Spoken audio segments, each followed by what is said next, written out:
This is the Gothic reading list to end all Gothic reading lists. It all starts in 1764 with The Castle of Otranto by Horace Walpole, who also built a big-ass Gothic house called Strawberry Hill, and you can go visit it. It is the most influential work of Gothic fiction and, sets the genre. Framed narrative, crumbling castles, ghosts, death, all of the Gothic stuff. It's all from Horace. Then we have The Old English Baron by Clara Reeve, published in 1777 by a woman. So that's kind of amazing. Quite moralistic, but it's very early, so cut her some slack. Vathek by William Beckford. So this is 1786, quite early again. If you're interested in that idea of the Orientalist Gothic, this is where you should start. It's a kind of Faustian narrative, which means someone is searching for forbidden knowledge, and it all goes pear-shaped. Mysteries of Udolpho by Anne Radcliffe. Jane Austen loved it.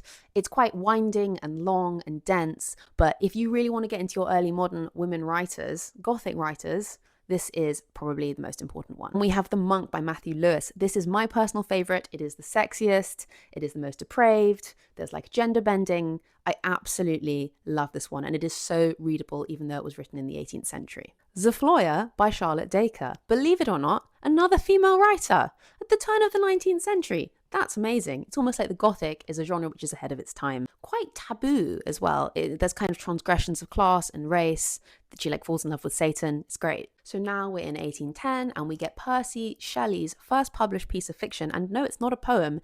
It's actually a Gothic novel, and he published it when he was 17. It's a revenge narrative, it's kind of atheistic, amoral, and it's super short. So if you want to dip your toes in, this is a good one. I've already mentioned her once because you can't really mention the 18th century without mentioning Jane Austen, but this is Northanger Abbey, which is a kind of friendly, playful parody of the Gothic genre. Then we would have Frankenstein. I don't have my copy with me, but I don't really think that one needs an introduction. But chronologically, this is where it fits, 1818. And then in 1819, we have John Polidori's The Vampire. This is Dracula pre-Dracula. Forbidden desire towards the vampire comes back to this novel. And that's where, we wouldn't have Twilight without John Polidori. So, love him or hate him for it. We're getting on now towards the end of the long 18th century, and we have Melmoth the Wanderer by Charles Maturin. It's very like the portrait of Dorian Gray, would have really influenced Oscar Wilde when he wrote that. It's claustrophobic, it's intense, it's a Faustian narrative, and it is very critical of religion. And then finally, we have my second favourite after The Monk, The Private Confessions of a Justified Sinner by James Hogg.